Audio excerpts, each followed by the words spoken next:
Hey guys, naglaga ako ng buto ng baka. Tapos lalagyan ko ng beans mamaya. Pero bago yan, kukuhanin muna natin yung mga impurities, imperfection na ayun nakalutaw. Huwag natin isali. At ito, nakuha ko na yung mga impurities niya mamaya. Meron pa yan. Tapos nilagyan ko din ng ng luya.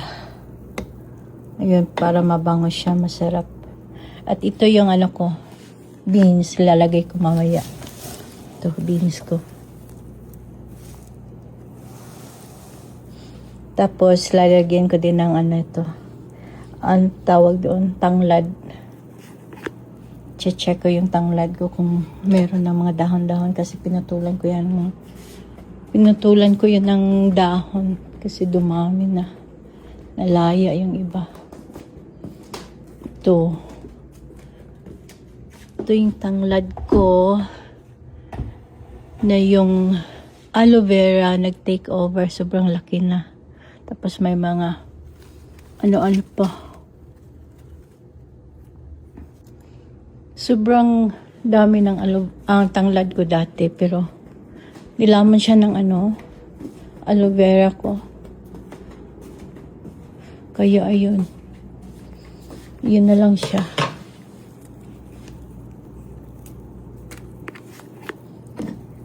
Lagay natin yan dyan. Tapos, titimplahan ko mamaya.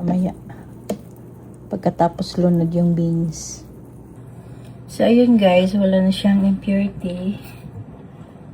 May hiniwa ko dito na onion, isang buong onion.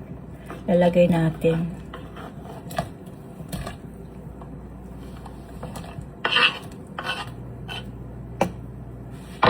Tapos, lalagay tayo ng ng beans.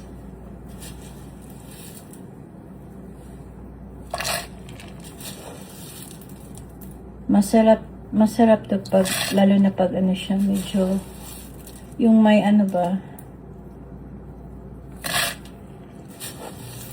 maanghang. Kaya lang wala akong pang-anghang. So, I don't know.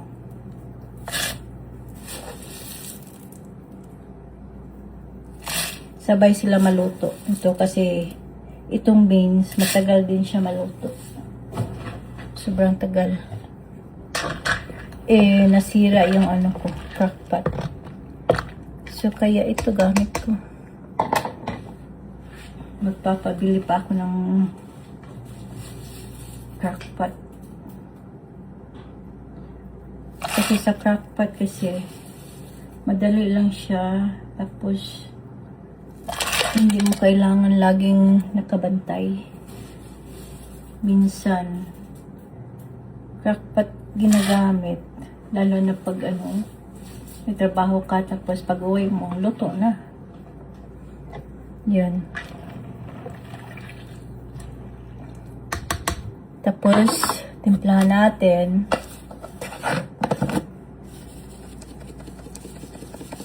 Chicken caldo de tomate con sabor de pollo.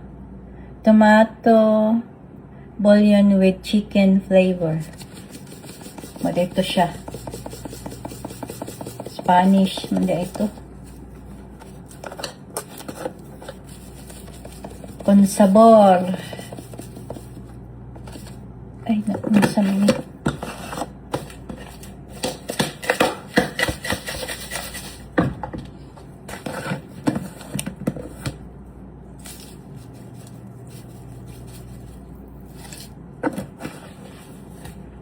Tapos lalagyan natin ng garlic. Minced garlic. Damihan natin.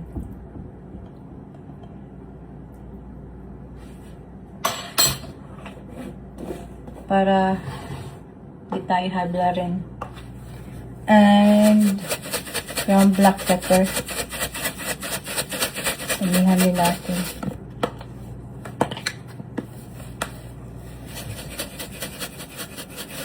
Ay! Sobrang dami na. Okay lang yan. Healthy naman yan. Diba?